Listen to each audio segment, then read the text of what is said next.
Hello and welcome back to my FPL channel. I'm FPL D Unit and today you're here for blank game week 29. Yes, the first blank game week of the season, team selection, final thoughts, final plugs, deadline day decisions, everything you need ahead of the upcoming deadline. Yes, I have not moved for a player yet. I've still got my 2 free transfers and I'm still working out whether I want to take a -4. I've watched the players I really want, Matt Sells, Morgan Gibbs-White, rise in price. I've watched Isaac potentially going to drop by the time you watch this video, if you're watching it tomorrow on Saturday morning. And there's so many things to talk about. I don't want to be making any drastic decisions. That's the key thing you need ahead of making your own decisions for this deadline. Make sure you are aware that lots of other people's teams aren't going to be that flash, so there's no need to panic about whether yours looks absolutely horrible, but I would be trying to field 11 players. Before we go any further, can you please help me out by liking the video, subscribing if you haven't already, and sharing this with your friends. The aim is to get to 1,000 subs as quickly as possible before the end of the season with some luck, and I can't do it without your support. With that being said, let's jump into it.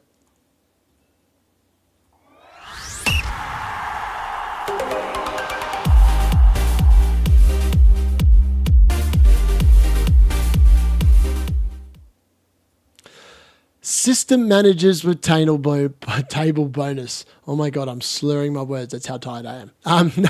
Look, honestly, if you haven't got the assistant manager chip active, you're not playing it this week. There is no good games to be really targeting.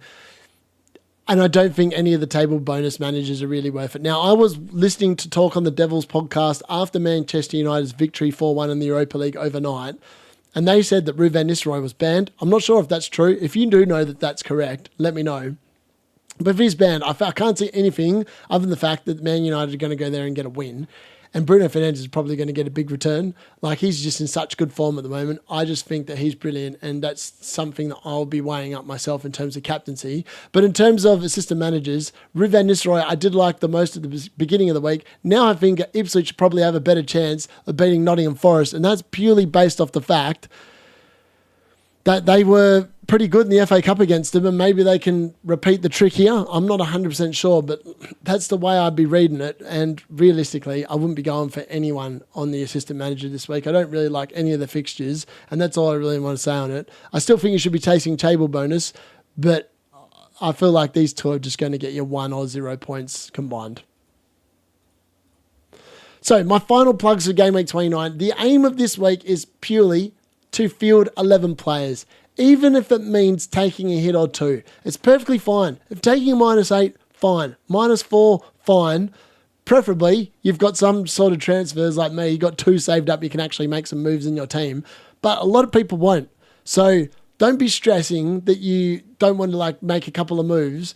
Obviously, you should only be making luxurious moves if you've got multiple transfers, because realistically, you want to be targeting players that have fixtures this week, don't have fixtures this week. You don't want to be wasting transfers on blokes that actually have fixtures in your team. That is not the way to go, and that's not what I would be recommending at all. Ideally, you're not playing any chips at all this week. You're not playing your free hit because obviously you're going to have to come back to your team in Game Week 30, and probably you shouldn't be playing a wild card. There's not enough information until those FA Cup quarterfinals have been played to make any accurate decisions on terms of what team you want to do. And the last thing to take here is a lot of teams will look weak this week. Like, even mine looks weak this week. I've got Isaac, Trent, and Salah and Allison all on the bench. That's a lot of money on my bench this week. My team is definitely not going to be that fabulous if I don't make any moves outside of the goalkeeper. And I still don't even know if I really want to make a goalkeeper move either. So we'll talk about that a little bit later on. And just try to avoid unnecessary moves. You want to be able to attack the weeks that are coming up. You just want to try and get through this week as best you can. I'm not targeting this week as a week where I just hope that I'm still inside the top 10K after this week. If that is the case, I'm a very happy man. And hopefully the fact that my players pretty much are template players means that I probably shouldn't lose too much rank this week if I don't do anything stupid and take like -4s, -8s. In terms of the best defenders to buy this week, it is Milinkovic number 1. He is my favourite defender. I think that he will top score in terms of the defenders this week. Lots of people ask me about Aina. I just don't think that Aina's worth the extra money, and I actually think that he doesn't even make the top 7 this week. Aït Nouri comes in at number 2. Surely he's not going to keep trolling us. He's got to be getting a return in the next 3 weeks, you would hope, and hopefully some attacking returns as well. He is averaging 1 in every 4 games this season. Hopefully this is the week where he delivers. Guardiola comes in at number 3. I'm still not convinced about Man City entirely with the way they've been playing, and I watched that Nottingham Forest game, but they are looking a little bit better defensively, and Guardiola's such a threat from set pieces that you would expect him to be a really good buy here. Wan-Bissaka comes in at number 4, Kirkes number 5, Williams number 6, and Munoz is in here, even though he's got no fixture. Some people might be selling Trent, and you might not have Munoz. Selling Trent to Munoz frees up at least 2.3 million for the majority of players. That's what it would free up for me. And then that means that you might be able to make a different move elsewhere in your squad. And if you've got multiple transfers, it's perfectly fine, especially if you've got 4 playing defenders like I've got this week. It just makes a lot of sense. In terms of best midfielders to buy, fresh off a hat-trick in the Europa League, 20 points in his last 3 weeks, Bruno Fernandes, number 1 buy. I actually think he's fine against Forest. I think he's fine against Man City as well. The next 3 weeks, even though 2 of them appear red fixtures on the fixture ticker, I think aren't that bad for Man United and Bruno Fernandes. This dude is a freak. He's carrying the team by himself. Jared Bond comes in at number 2. Gibbs White and Savinho, 3 and 4. They are the 2 players I'm most interested in terms of a Cole Palmer replacement this week, but I'm not convinced by either of them. In reality, I would love to just bring back Phil Foden, but if I'm making the moves I want to make, there's no point bringing in Phil Foden if I can't bring in Haaland, and there's a world where I could do it, and I'll show you how I could do it later, but it's very tight with money, and it doesn't feel good moving forward either. Number 6, it's Kluivert, if you don't already own him. 7, it's Alanga. 8, it's Hudson-Odoi because of that nice fixture against Ipswich. And Montesi, I don't know how you say his name. He comes in at number 9. He's got that Wolves fixture, and that also looks... he's got the Southampton fixture for Wolves. That also looks really nice, but he is currently yellow flagged in the game. Best forwards to buy, it's Chris the Woody Woodpecker. He has to be number 1. I can't believe he's the number 1 forward in the game. What is going on with FPL? This dude is having the GOAT season from New Zealand, and he is just consistently getting and delivering the wood.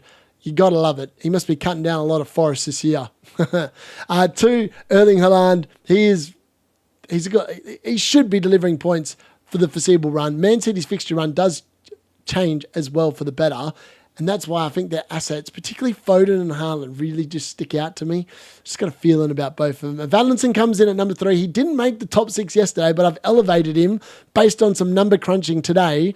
Valentin's a really good buy, and he's so cheap as well. He's better than Beto because obviously Valentin's got an amazing next 3, 4, 5 weeks, whereas Beto only has 1. Wissa, fairly ditto. Newcastle away, maybe not the worst fixture, but these away fixtures are going to add up. And then Jorgen Strand Larsen, that's who JSL is. He brings up the rear. He's number 6 this week because of that nice run of fixtures that Wolves have right in front of them.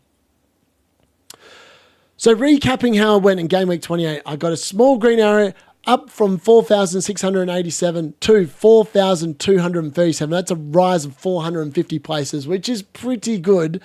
And I'm pretty happy with my rank. Like, honestly, it's not much to complain about. It was actually a pretty damn average game week. But I will say to all those people that asked me, why am I benching Isaac? I knew that he wasn't going to return in this game. I just knew it. And for me, it was between him and Fernandes, who was benched. And I definitely got that call correct. 100%. It's safe to say my differential of Bruno has come in massively for me the last 2 weeks. He's not so much of a differential now. So many people buying him. So many more people are going to buy him. He may even rise to 8.5 by the time the deadline rises. So that would be brilliant for me. And he's fresh off the hat-trick as well. So Becker, 3 points.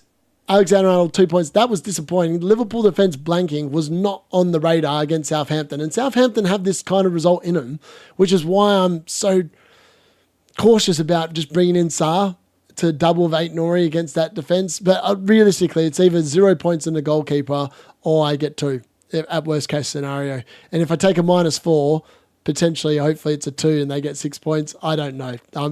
If I do the -4, I'm really hoping that he keeps a clean sheet. Kirkes, he got 4.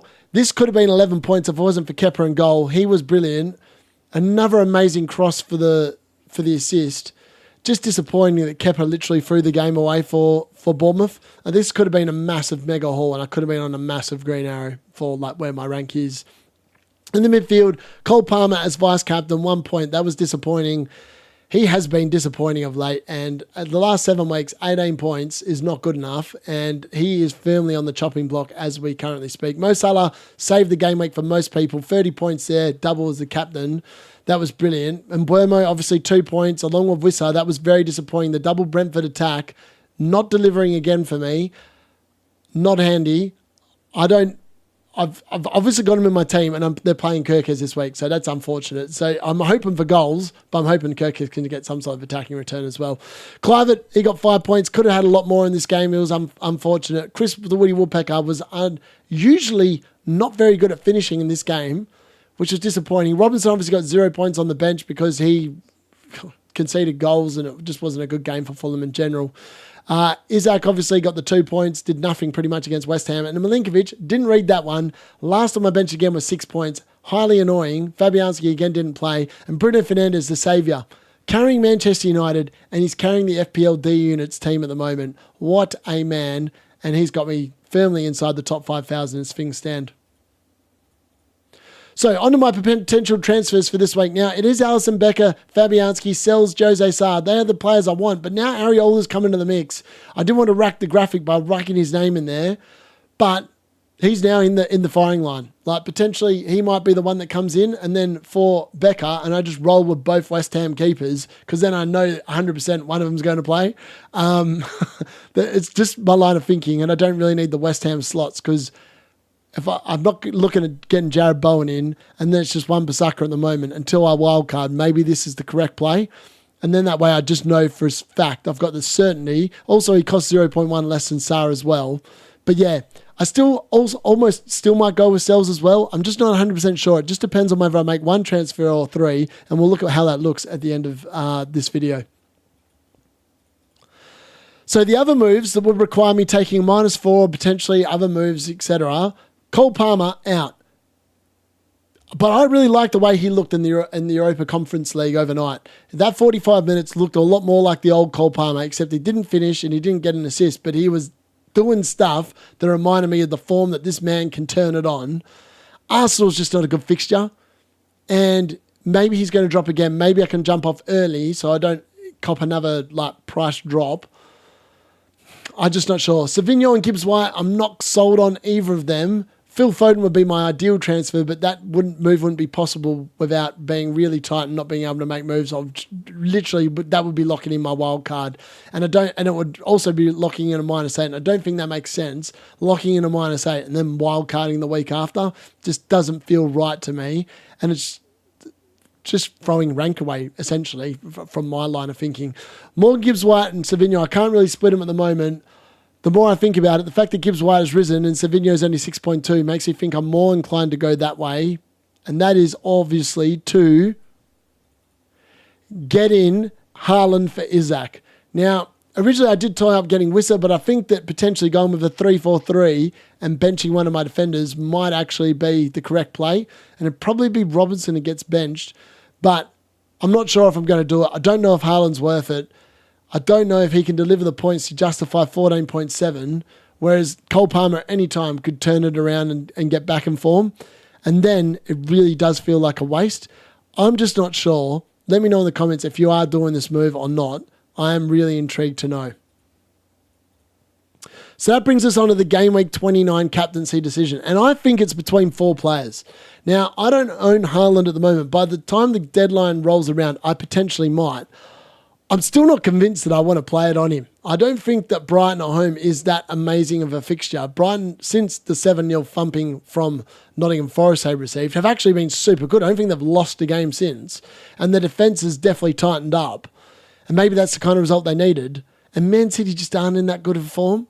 Like, yes, they've had the week off from Europe's because they've been knocked out. Maybe they're going to hit this ground and absolutely destroy. I just can't see it myself. But I'm also scared that last year I went a little bit late on Haaland when he came back from injury, and that cost me finishing inside the top 100,000. Hopefully that's not going to happen this year, but I am conscious of the fact I don't want to be jumping on late, especially if he starts going ham again. Chris Wood's a great option, and I think he's great. Ipswich away screams goals.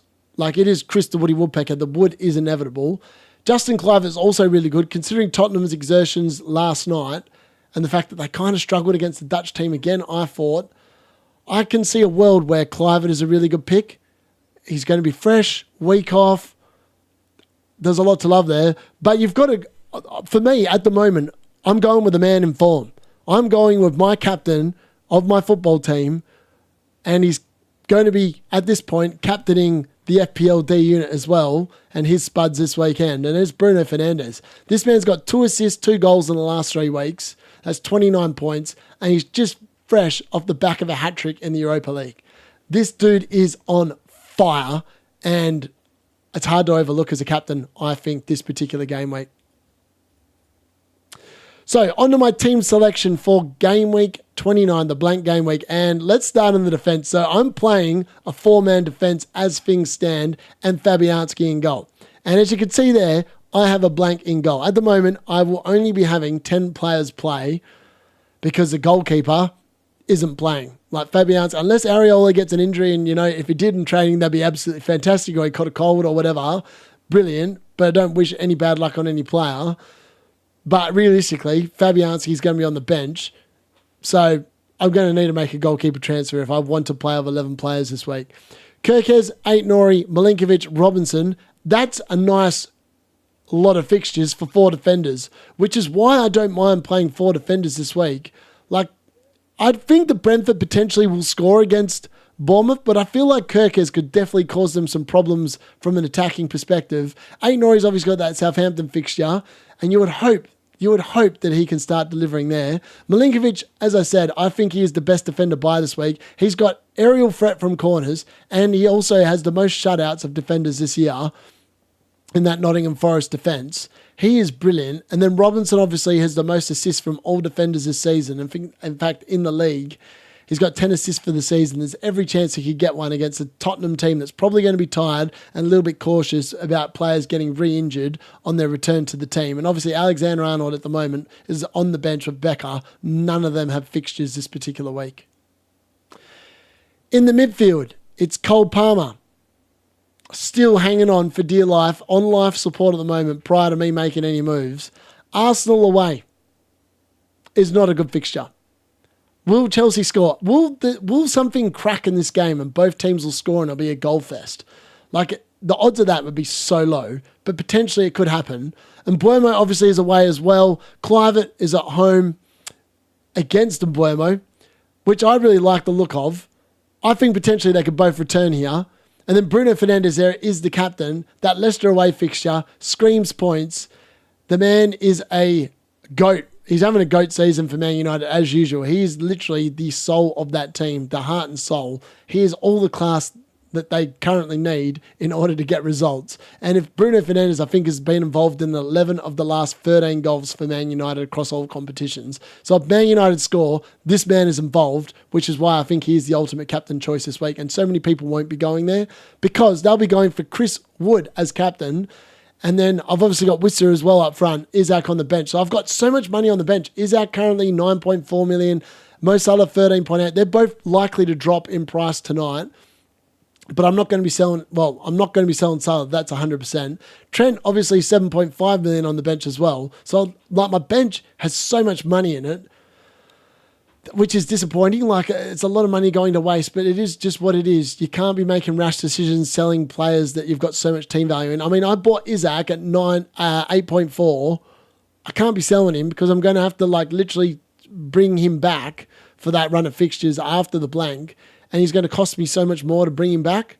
And I don't have a boatload of money in the bank. It's just 1.1 million.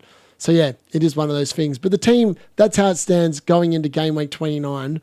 Let me know how your team's looking in the comments. So that brings us on to the deadline day decisions of blank game week 29 and the navigation of it. Liverpool, Aston Villa, Crystal Palace and Newcastle United, all blank. And players from these teams should be moved even for hits to try and field 11 players. So if you got Canade, you got Trent, you got Allison, like for me, they're all sells. If it means you can play 11 players, you haven't got too much team value tied up in them, they're all sells. The only players that you probably have lots of team value tied up in are probably Isaac and Mo Salah.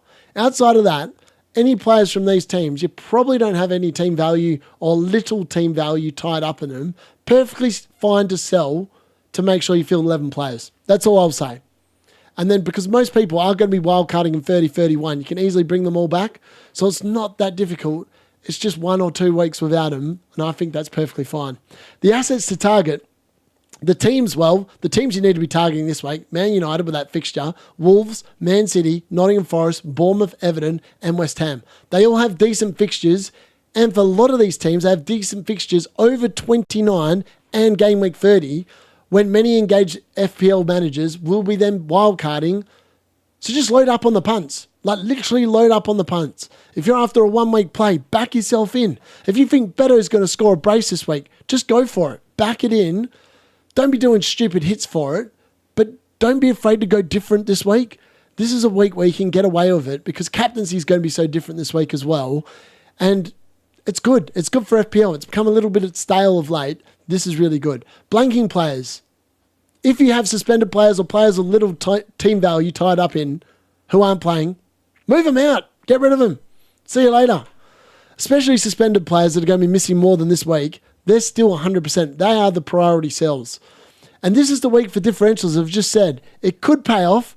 Don't second guess yourself. Just do it. That's why Savinho's in my mind. No one's going to be buying him for Cole Palmer. Maybe I do it and he gets a hat-trick of assists for Haaland up front. All of a sudden it's happy days. And then obviously the captaincy decision. Who is the best out of Wood, Haaland, Fernandes and Kluivert?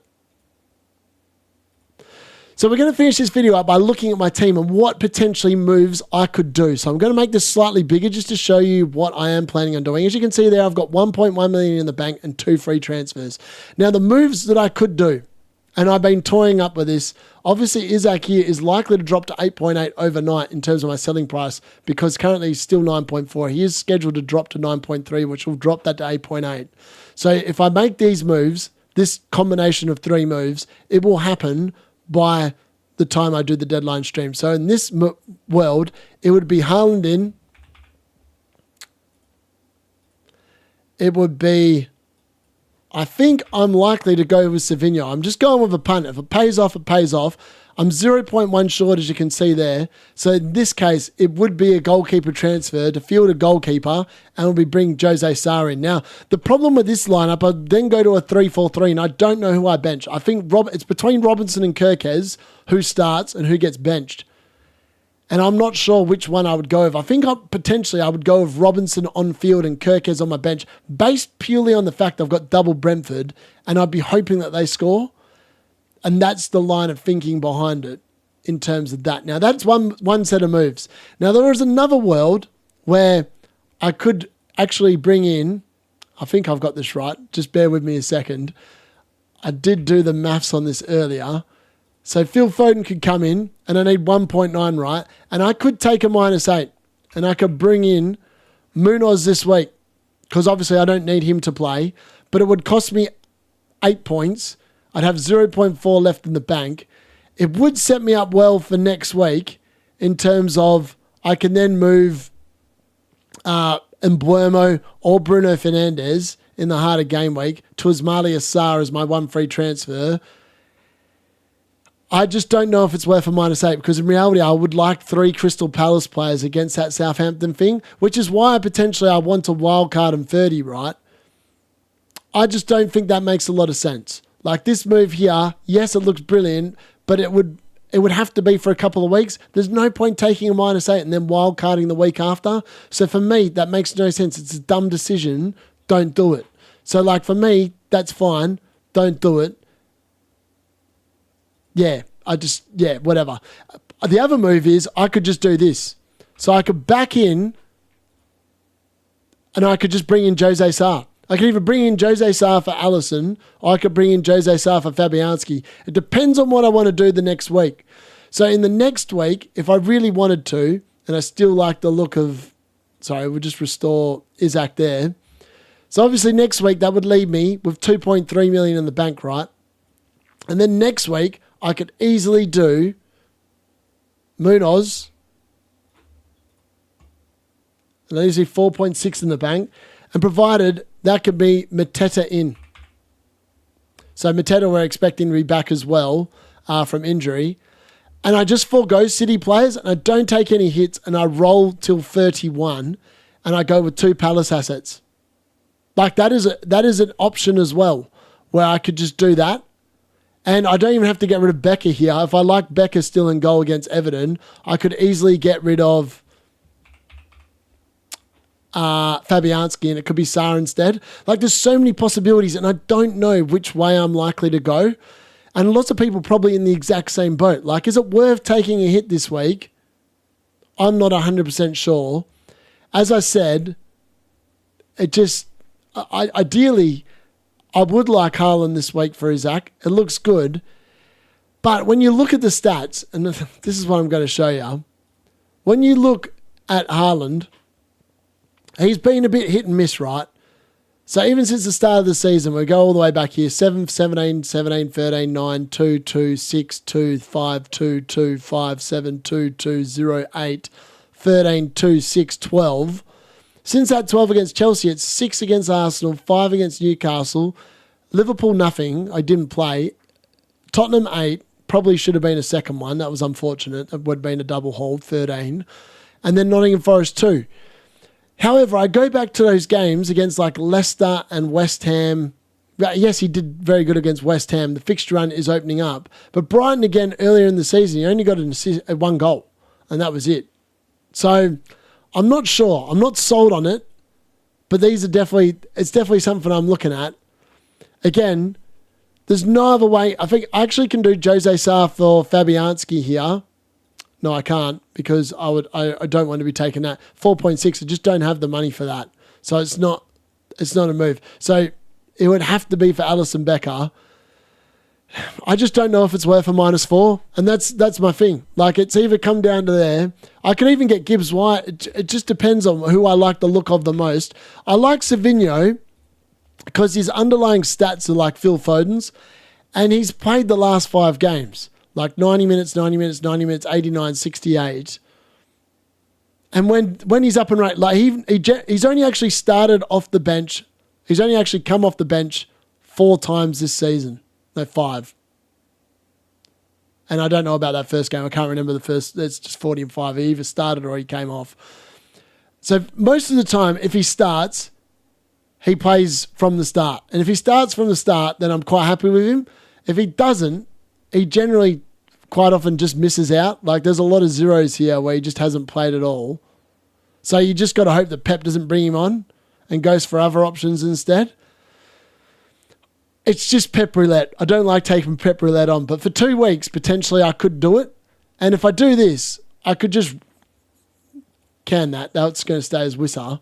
I could just roll, right? And then next week I could take a -4 to bring in Munoz for whatever. I just wildcard, either or. It's just, I feel like a lot of people are going to be taking -4s this week. It's just a matter of whether I want to line up in a 4-4-2. It comes down to whether I think that Cole Palmer is going to outscore Haaland, or if Haaland's going to outscore Cole Palmer. And if it's going to be by more than 4 points. Like, that's what it comes down to, really. And I'm not convinced there's a hell of a lot in it. Even though Cole Palmer's bang out of form and he's playing Arsenal and Man City are at home against Brighton. Yeah, I'm just not sure. But yeah, that's my line of thinking. Let me know what you're thinking in the comments, and maybe you can help me out. Maybe there's an option I haven't actually thought of that maybe I need to work out as well. So, lots to think about, lots to ponder ahead of the deadline for Blank Game Week 29. I will be back for a deadline day stream tomorrow from 11:30 a.m., maybe even just a little bit before UK time. Make sure you join me for that. Bring all your questions, everything you need. I'll be there to hopefully answer it for you. I hope to see you there. Remember, it is a slightly later one, so you can have a little bit of a sleep in the morning, wake up, get a nice cup of coffee or a tea or whatever it is that you do, and settle in and hopefully join me for the deadline day stream tomorrow. And if you've made it all the way through the end of this, yes, I've rambled for a bit, but hopefully it's given you a little bit of room for thoughts and stuff like that. And maybe we'll learn a bit more from the press conferences later on today. But please make sure you like the video before you leave and subscribe if you haven't already. It'd be much appreciated. And I'll see you tomorrow for the deadline stream. That's been FPL, the unit, with my team selection for Blank Game Week 29.